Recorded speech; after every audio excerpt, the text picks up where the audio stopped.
Story 1. I saw a guy forget his glasses in a cafe once.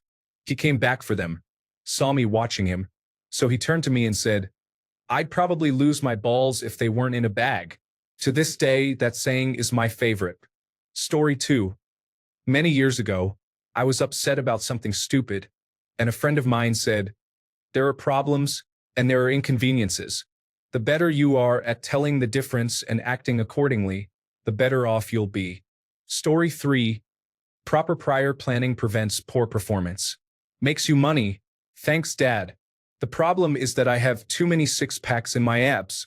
Makes you laugh. Thanks, Granddad. Story 4. Smart isn't a measure of intelligence. Smart is knowing you're intelligent and doing something with it.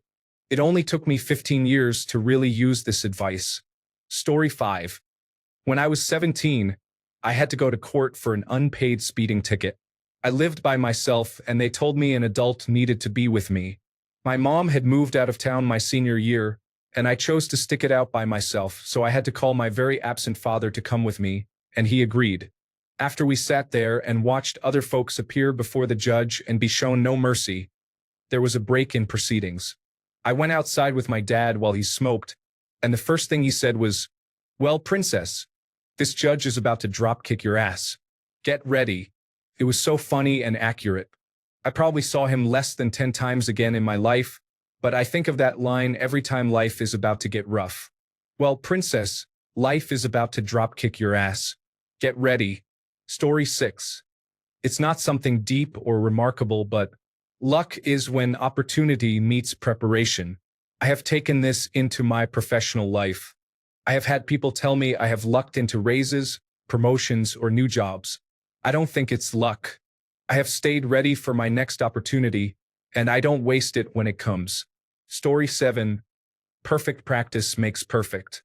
In other words, practicing something with no understanding of how it affects your end result or with poor mechanics just creates bad habits and worse performance. Story 8. One of the greatest tragedies in life is that you will be loved more than you will ever know.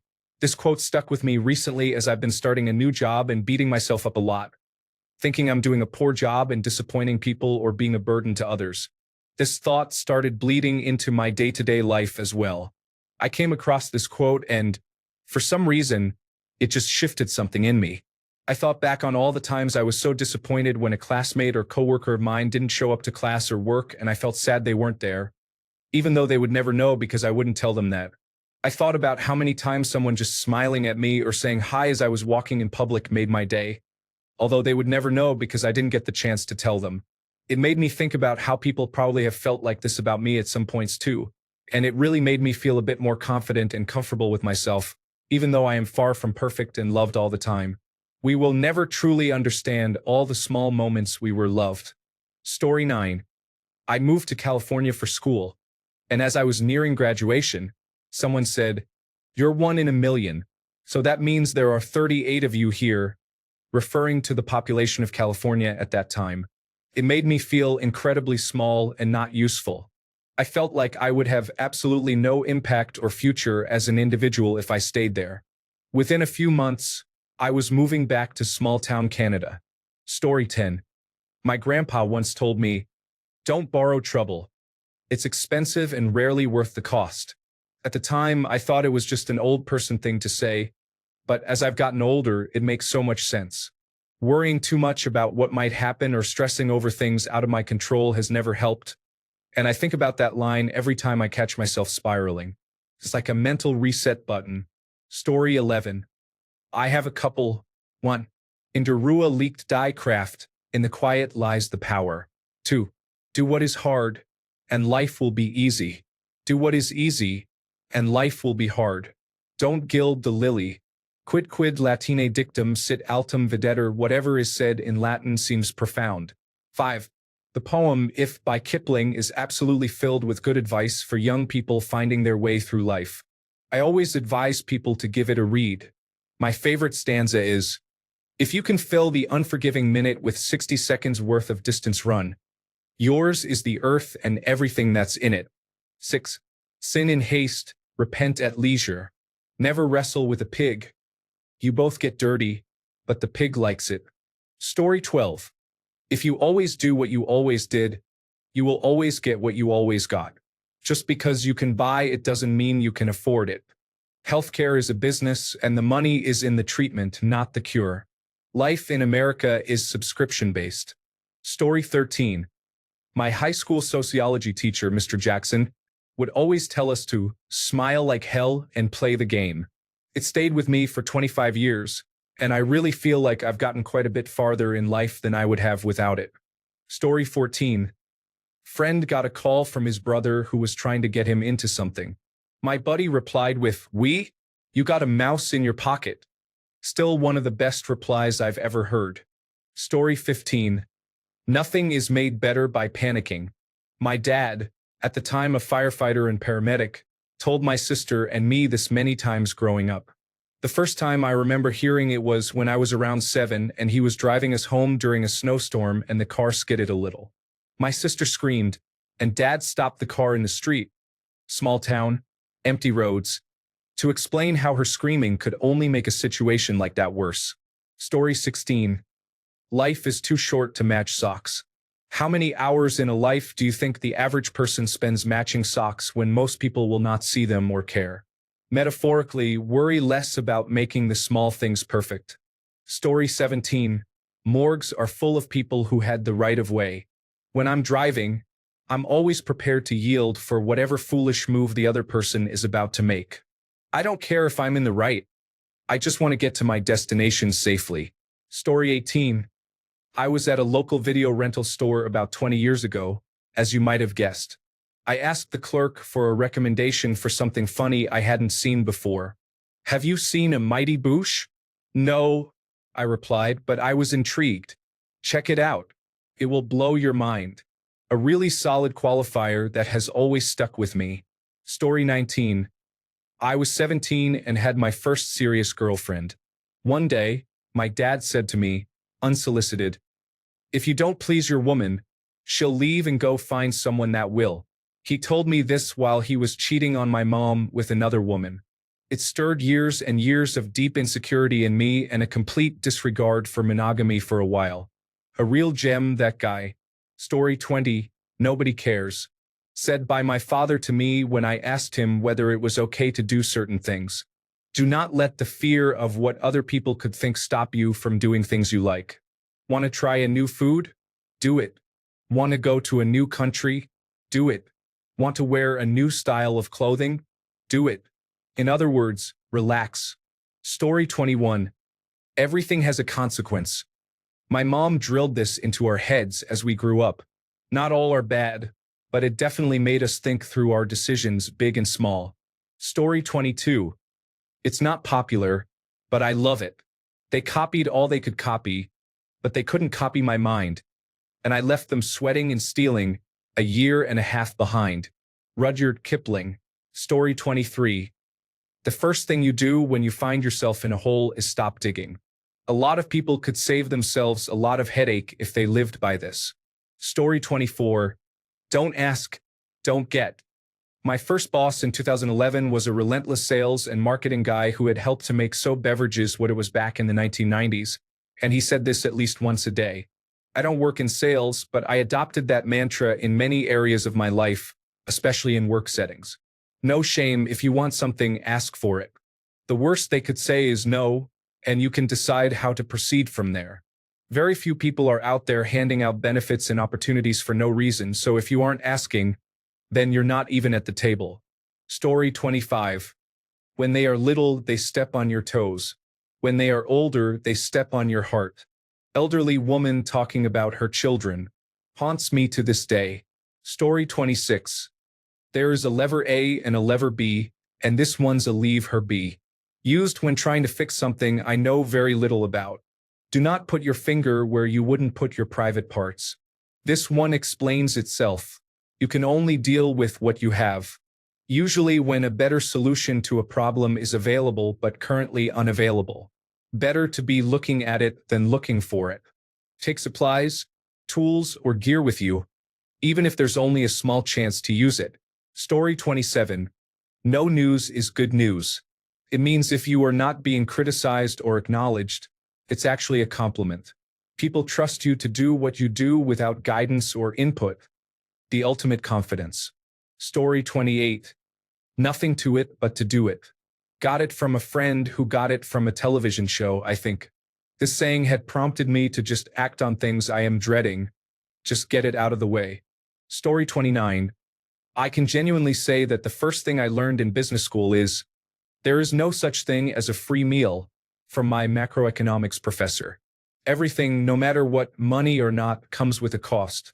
Story 30. My suicidal old man. Life sucks, then you die. The person who raised me, on their deathbed. Life isn't fair. Their last words to me. Peep show, butter the toast. Eat the toast. Shit the toast. God, life's relentless. Story 31. Flight instructor. Fly the airplane as far as you can into the crash until it goes to pieces. Then fly the pieces until they stop moving. Taken as a metaphor, it's a great way of saying, don't just give in to the situation. Story 32. Several. Education is expensive, no matter how you get it. Take an even strain. No matter how many times you've had it, if it's offered, take it because it will never be quite the same again. Love your country, but don't trust your government. Don't do anything dumb, dangerous, or different. Story 33. Do not argue with the spouse in your head. We get so heated during arguments that we spend a lot of time blowing things out of proportion by assuming we know what our spouses are going to say. Stop. Listen to them and respond to what they actually say instead of what you think they will say. Story 34. You don't go to Home Depot to buy milk, said by my therapist after I explained toxic relationships with stepfamily that have done nothing but treat me like trash. Story 35. Futurama. When they are witnessing an execution, an exchange happens along the lines of, "My God, this is horrible," and the professor blurts out, "But it's not boring." It is my go-to line whenever I'm going through rough times. Story 36. Everything will work itself out because it has to. My dad told me this when I was going through some difficult times. I always remember this whenever I'm stressed about something. Story 37. The blood of battle is thicker than the water of the womb. Typically, people use it to say family first, but actually, the full quote states the opposite. The bonds you form with the people who go through life with you are more important than the blood bond of a toxic family. Story 38. It was the middle of summer, and I was using my mom's work computer. She is a teacher, and it was given to her by her school. I was using her computer outside when I tried to move the table it was on. Being the 10-year-old I tried moving the table the computer was on to get out of the sun. The table fell over, and the computer hit the concrete, cracking the screen. I went to my mom sobbing, and she told me it wasn't going to be a big deal, but I continued feeling sad the rest of the day. Later that day, I went with her to run errands, still feeling sad, and she noticed. She picked us up each a moon pie, and we went out to a local beach. We went to a pier and found a bench. I continued apologizing for the computer, and she looked at me and told me, "No matter what you do, I will always love you." Now, many years later, those words are ingrained in my mind. Story 39. I didn't think I would get this many replies, ha ha ha. My two quotes that I would like to throw in are, a serious answer would be, the more you say, the more likely you are to say something stupid. Robert Greene.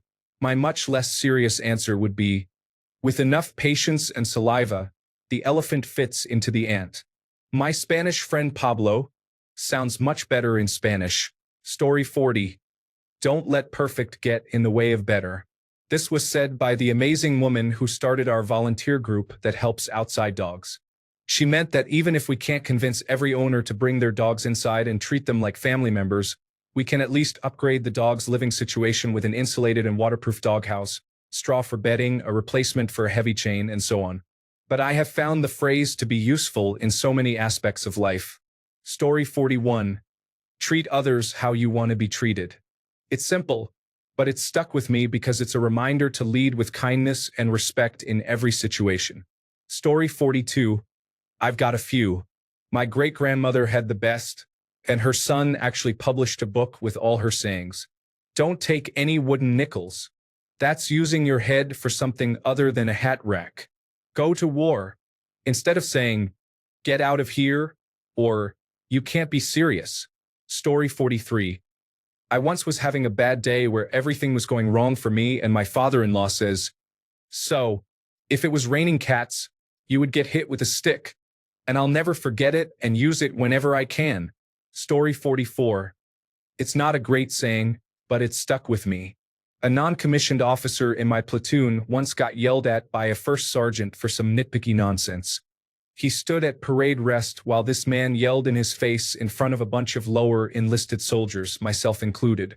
When the first sergeant felt like he'd made his point, he stormed off, and our non-commissioned officer just turned and smiled at us and said, "You'll always have more to discuss," and went back to doing what he was doing like nothing happened.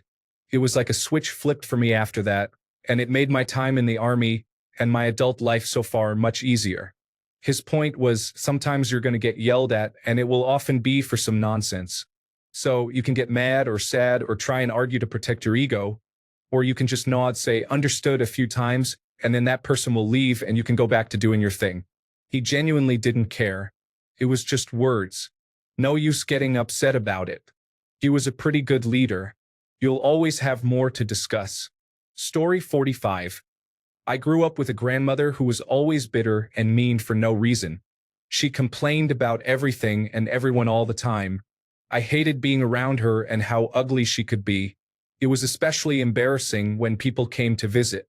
She had a friend who was the sweetest lady ever, and she was so nice to me and my sister and would stick up for us when my grandma would yell at us for playing too loudly or running around. I remember one time getting yelled at by my grandmother for something, and her friend got after her and made her calm down. She said it's nice to be nice, and it stuck with me. I knew from an early age I never wanted to be like my grandmother, just mean and lonely.